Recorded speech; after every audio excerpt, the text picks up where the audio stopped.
So, welcome back, everyone, to another incredible episode of Chat with Dan here for today on the show. What can I say? We're having already the best Tuesday already because here on the show, the incredible, the amazing, the badass, the superstar, the legendary, the one and only, the incredible Skyla. Skyla, how are you today? Good. How are you, Dan? Doing fantastic. What better way to have an incredible, super badass Tuesday than to be chatting with someone as badass as you? You know what I mean? Yeah, I guess. There you go. Perfect. Now, if you are new to the channel, don't forget to leave a like, subscribe, follow. It helps a lot. But also, on the description below, you're going to find all of Skyla's social media. Let's follow her.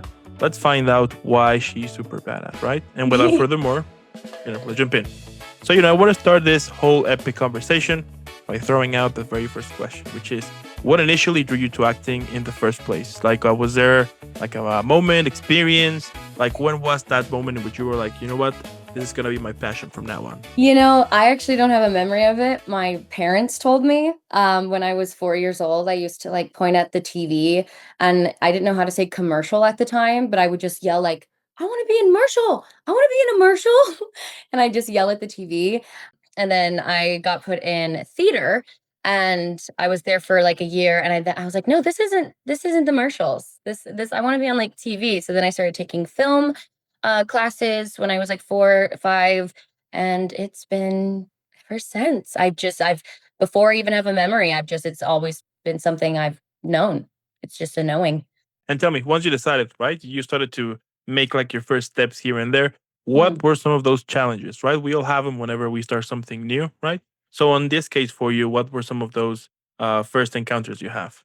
I would say if we're skipping to like when I really started like getting like doing the films like consistently and stuff, I had a big struggle with like identity. I think when I moved out to LA, I was an influencer, so that was paying the bills. So that was all of my time consuming stuff. I went to college for acting, but I dropped out during COVID and moved out with the influencer money. And so I was in this whole influencer world. And then I was like, well, no, I don't want to be an influencer. I want to be a singer now. Like I've always wanted to be a singer too. And I would convince myself, well, if I'm a singer, like I need to do it now because you can't be like a famous pop star singer in your 30s. So I should just focus on singing first and then the acting. And that did not work out. So I finally was like, you know what? I'm going to get back into the acting. And it was like my life completely changed. Like once I started doing acting again, every aspect of my life just became amazing. Just myself, my friends, the people, like my surroundings, my experiences. So I think it really boiled down to like when you find your passion. I've known it's my passion. I love singing and acting. I still wish I could just do singing too. It's hard to do both though. Starting off, not a nepo baby or anything. I'm not rich. So I think when you start finally doing what's aligned with you, you notice it. You do. And I think that's what happened for me. I kind of had to come back from a almost 3 year lag of not acting at all. What would you say that are some of the things that you enjoy the most about acting in general? First of all, the people.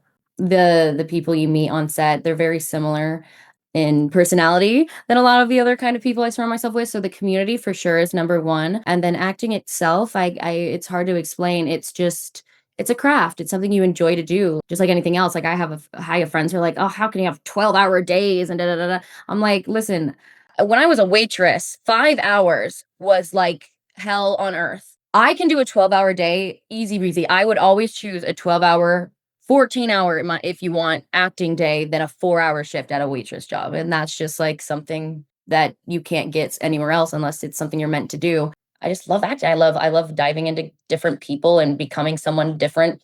So it's kind of like a little escape from yourself, which is nice. And in your experience, does becoming a great actor require breaking yourself down or building something entirely new? I think it's both. Not only are you taking your past experiences as an actor, the number one thing you need to be doing is expansion, which means gathering new experiences, learning, stretching yourself so you have more to draw from. Because if an actor just stays at home all day, then all they have are these past experiences. You need to make new experiences in order to do a range of things. Like, yes, we're not always going to go through the same experiences like a death of a child in a show like we could, but the more experiences we can get, obviously don't get like a bad experience, but like bad experience, good experiences, they go together.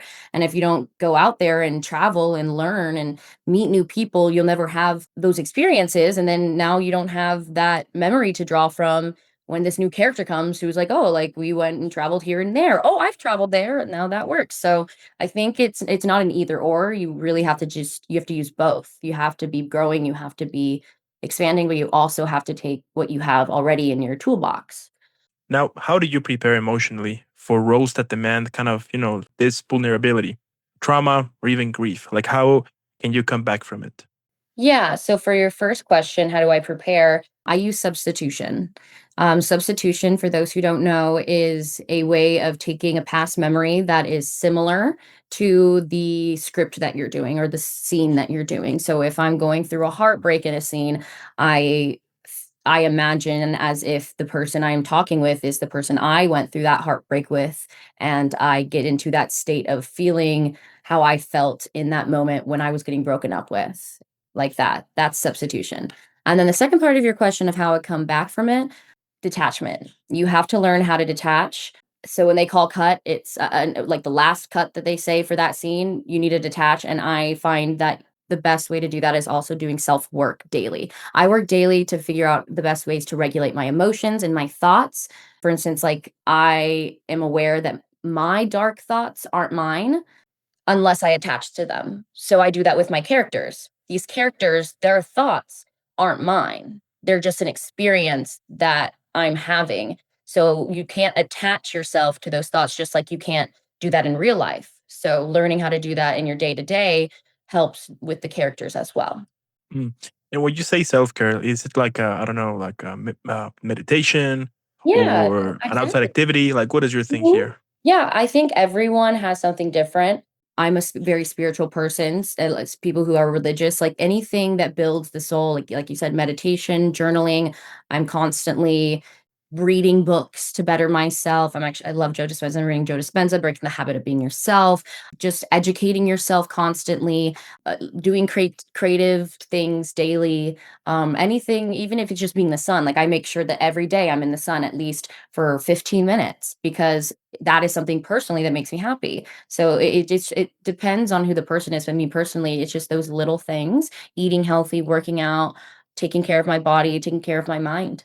Totally. I mean, it's a whole other process than just learning your lines, right? As Yeah, for some sure. people might think. And I find it amazing whenever this whole process that happens in order to create a character for the audience to enjoy, right? I find it amazing whenever either you're on the movies or watching a TV show, whatever, and somehow you feel connected to this character. You know what I mean? And Mhm. it's amazing the fact that you know it's not real. You know that what you're Mhm. watching is fiction, but still Yeah, the emotions you're having towards the they're character or real. to the scene are real. You know what I mean? They are. Yeah. That is actually a cool way to see it.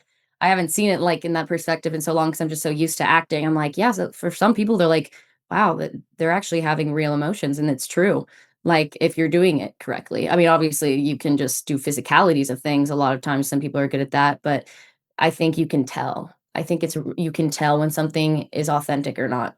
I can tell very easily if someone's being basically bad acting versus good acting. That's why acting isn't just easy, you know? You can something is even a little off. Oh, maybe I don't know. You can always see an actor and be like, "What is off? Why don't I feel like I don't feel anything?"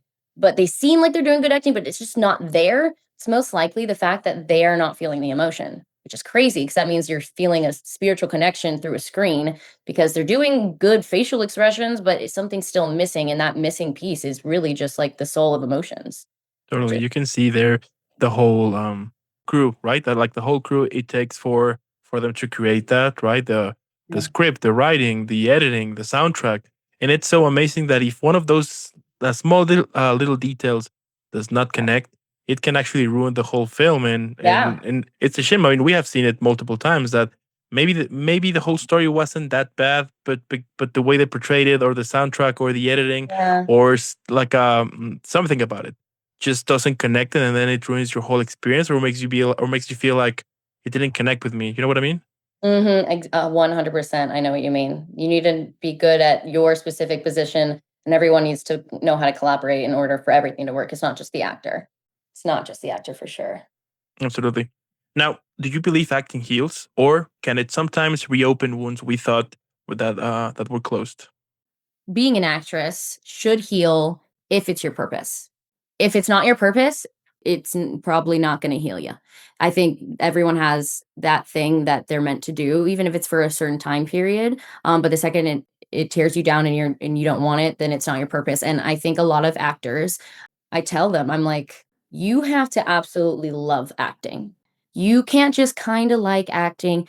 It is not for the weak. Acting, like living a life of an actress, is not for the weak. And you're going to get rejected and you're going to get picked at and you're going to get insecure and you're all these things. But you have to love it so much that none of those things matter at the end of the day. And that you would still choose it again and again, even if you never made it anywhere. So I think it will heal, but it also obviously opens, wounds when you're diving into certain characters, but that's what acting is. And if you're a good actor, you do that. And then absolutely, if you're watching a movie, acting heals. I mean, to each their own, but personally, I think acting is a form of expression, just like music. They're very similar in the way that you don't feel alone. I think that's the biggest thing I'd say. You don't feel alone. There's two things. I would say you don't feel alone and you start to appreciate others better.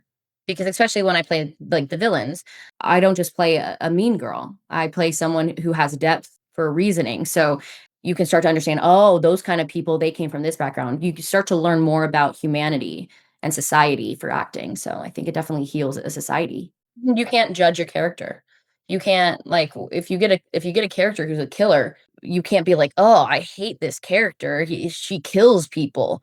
That's not what your character thinks about themselves. So if you're coming from a place of I hate this character and why am I doing what I'm doing, then you're missing the whole point. You need to figure out why you're doing what you're doing because people do those things and there are reasonings for the reason people do anything. And that's why I find villains more interesting actually. They're Mhm. not on the surface. Now, has there been a role that exposed a truth about yourself that you weren't ready to face? Yeah, and I think it wasn't more of like it revealed it 100%. I think it just brought back something. I played Natalie Andre in Escape from My Destined Husband, and there was a scene where I'm tying up the girl and I'm like threatening to kill her or whatever. And I'm very emotional. Like I actually took this scene very, very seriously because it's very fast paced. You don't normally have a lot of time to like get into an emotion for verticals. And I was already a little upset and crying. And then after the first take, the director came up to me and she said something that really hit me. She goes, I need you to know, because I didn't know this about the character. She goes, I want you to know that this character. So basically, in the scene, we find out that the dad like, my dad had lied to me the whole time. The dad wasn't even in the show at all. So I had no idea of the concept of the dad. So I didn't even think twice about it. And she goes, your dad was the only person in your entire life that you could trust. And the only person who actually like saw you for who you were and still loved you.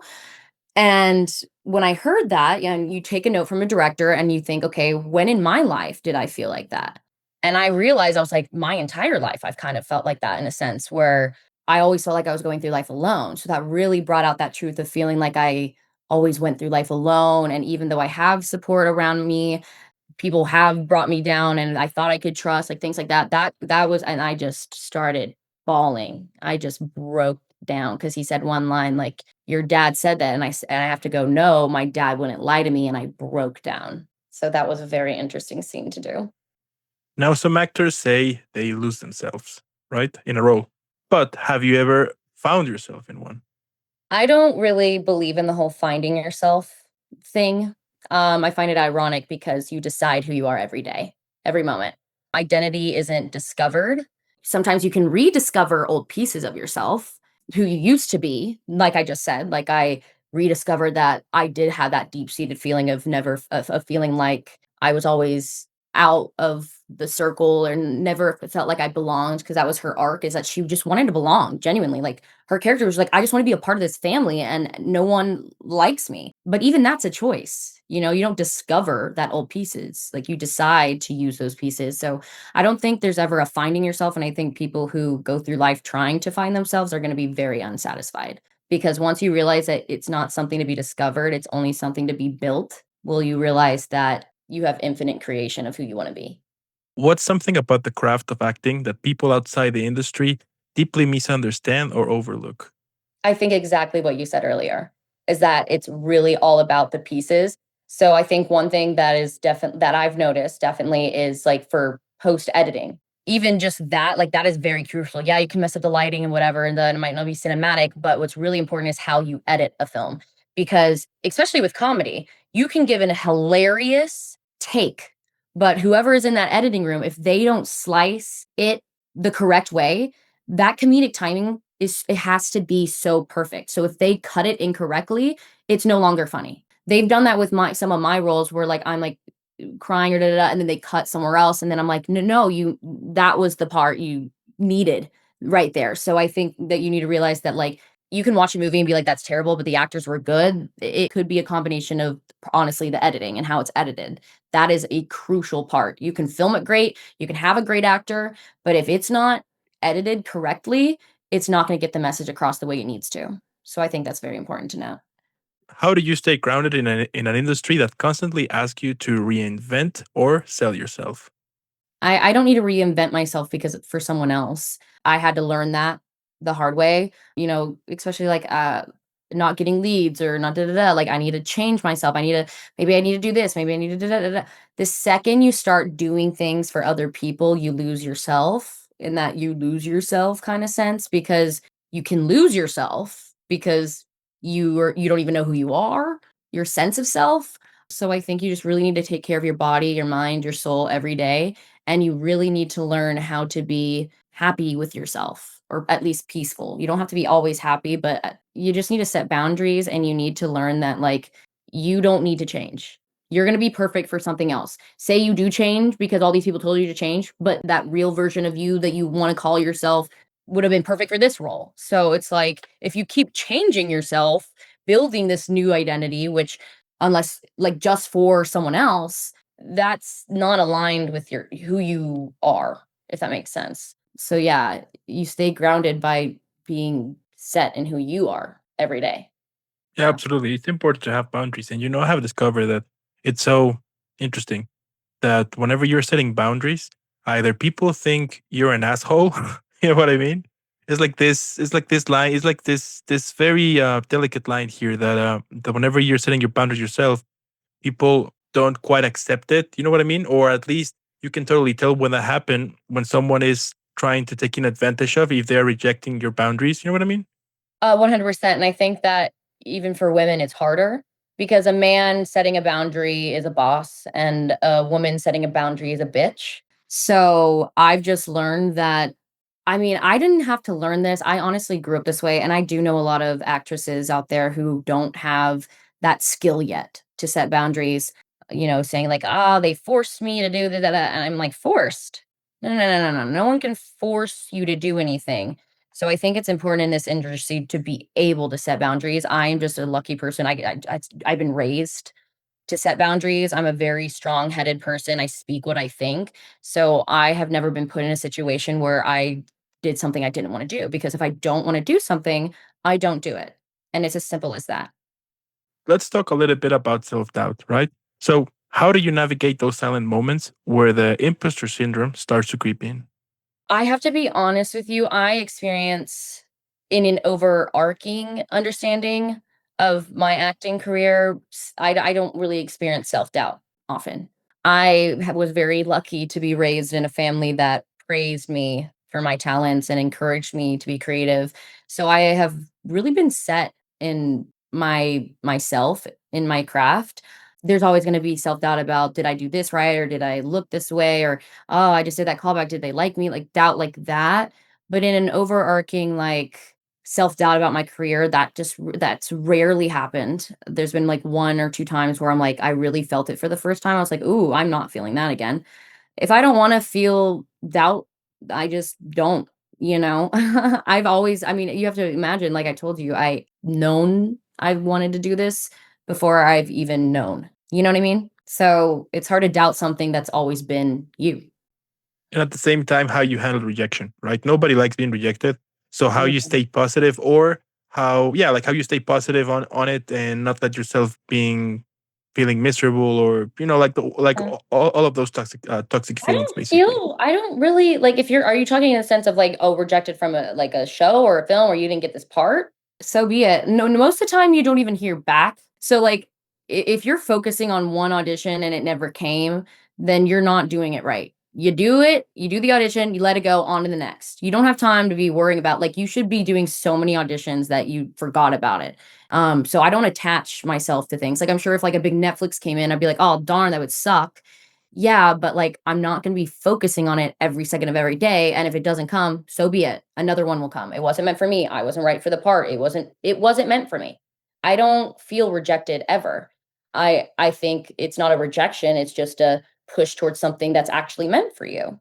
So, I don't really deal with that, honestly. That's pretty cool. That's a really strong mindset. I like it. Yeah, Thank you. absolutely. Now, in a world of social media and constant visibility, do you think mystery is still a useful tool for actors? No. Not if you're not known yet. I mean, you need to for a creative who sits back in a room and never puts out their work, they're gonna go nowhere. You know what I mean? You don't hide your art, you share it. So I don't think I mean, I think if you're like famous already and whatever, yeah, mysterious, you already have it. But if you're not, who's gonna see you? You don't want to share like imagine painting murals every day or artwork, but you never show anyone. How would anyone know that they were beautiful? How would you know if people wanna buy it? So, yeah, no, you should be utilizing social media as much as you can. Okay, Mysterious and what? doesn't do anything for you. Okay, and what about sharing your personal life? I think when it comes to acting though, because I was a personality influencer, I probably wouldn't have said a lot of things that I did say if I were now, and people would look at it, you know what I mean, like, looking back, but I mean, that's what made me who I was. I've always been someone who's very authentic and genuine in my ways, and so I think that's what drew people into me is that I would cry on camera and talk about heartbreaks. I would talk about the embarrassing moments I had. I personally that is my brand, but that is my brand. That might not be someone else's brand. You know, like Jenna Ortega, we don't know her life because she's supposed to be that mysterious. We don't know her life. What's she thinking? She doesn't. That's their brand. It comes down to who do you want to be. And my brand, I see myself as someone who speaks their mind, who's very authentic, who's funny, who's smart. So yeah, I personally share my personal life, but that's not for everyone, and it shouldn't be. And if you don't want to do that, I absolutely say no. If you don't want to share what's personal to you, if you want to keep that personal, then that you have every right to keep that personal. Okay, 100%. when you look back at your earliest performances, what's something you wish you could tell that version of yourself? I was thinking about this and I was like, "Girl, get better at your camera angles." Like, I've learned it now, but, like, back then, I was like that's why I watch myself. Like, I know people don't like to watch themselves. I find it helpful because now I know where camera is, now I know what looks good, and now I have that in the back of my head, like, subconsciously while I'm filming, so it's not a main focus anymore. I've learned that skill. So I'd say learn the skill of knowing your camera. Knowing camera. Where is camera at all time? Jumping to our next section, speed round questions, yes, no, or pass. Super simple. Gonna ask a couple of questions in which you can only answer yes, no, or pass. Sounds good? All right.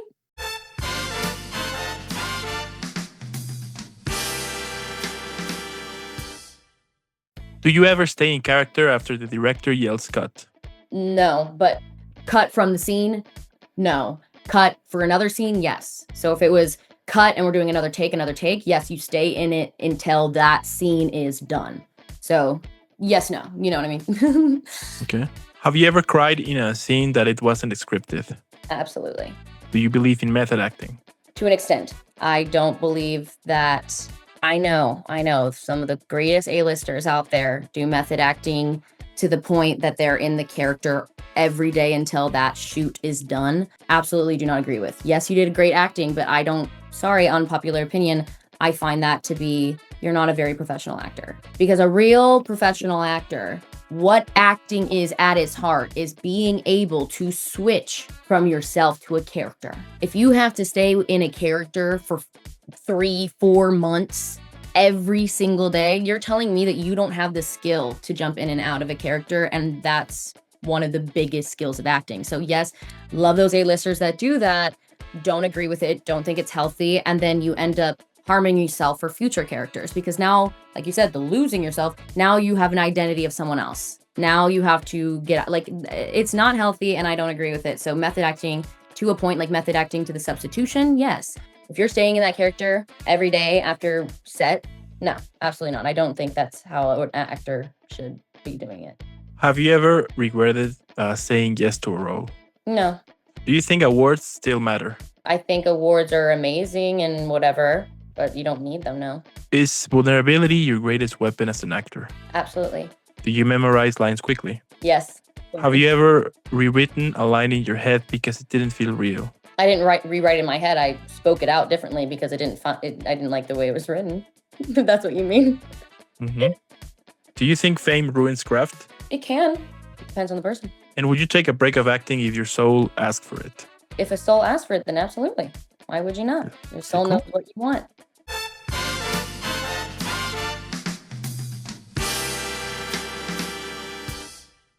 What motivates you? You know, we all have those days that basically we just want to quit. It's inevitable, happens to all of us. So how you stay motivated when those toxic feelings are starting to get in your head? I think my I think it's the probably not the best mindset of like I constantly feel like time is running out, which is not great. That's like living in fight or flight. I'm working on it. But I think especially in this industry, it's like it's not just something that you can just, business, step up, step here. It's the competition's crazy. If you're not auditioning that day, then someone else is working. If someone else is working harder than you, like I think you have to kind of use, which kind of sucks, is you kind of have to like have I have to have a mindset of like, do you want to be, 60 years old and you never accomplished any of this stuff? All right, get up there, get filming, let's go. You know what I mean? Like, come on. Like, that's what motivates me is like honestly I guess it would be the fear of failing, the fear of never making it. That fear drives me because that fear of being old and like never accomplishing, that's that self-doubt I don't let myself have. There's no doubt in my mind that I will be a major actress, very well known. But the thought of not having that is what drives me. Oh, if you're going to stay in bed all day, do you care enough? Like see your future, go for it. Every time you pause, someone else is working harder than you. Maybe not that, maybe not, might be healthy, but I don't know. Works for me for now. Works for now. Totally. I mean, at the end, it's what works for you. You know what I mean? Yeah. Sure, you can take pieces from people that maybe inspire you or maybe they get you an idea to it. But at the end, it's all about what works for you. Sure, you can experiment, but at the end, you need to find your own thing that is for you. You know what I mean? Otherwise, as we've been saying in this episode, the fact that if you try to portray something else, eventually that image is not going to be the real you. And what's the point of it? Yeah, it's You know what I mean? very obvious at that point if you're not. Absolutely. Absolutely. And you know what? My last question. So we can all enjoy and relax here after an epic chat here. So, what do you think that could be the best title for this episode? I feel like what would be the overarching, I just feel like it was, a lot of deep talks. Deep talks with Skyla Lynne. There you go. Sounds like a franchise to me. Who knows? Part 2, coming soon. There you go. I love it. And you know what? At the end, what can I say? The fact that you're doing what makes you happy, that's pretty cool. We all know that starting something outside the typical 9 to 5 bucks, it tends to be difficult, but you make it happen. You're showing results. But hey, you're not also creating cool characters and cool stories for us, the audience. You're also showing out there that dreams are possible. You know that there's actually positive to it. And that is so amazing because it's people like you in this world who we need it. The fact that they're showing us something positive, especially now in this day that currently it's a bad time. But if we can rely on people like you who are just doing things because they are passionate about it, because it's possible, that's amazing. And now I discover why you're badass. So thank you so much. I love how you're like, why you're badass. Like every time I love that. No, that's fine. That's kind of, that is the message I want to put out in the world. I want to show everyone what I know.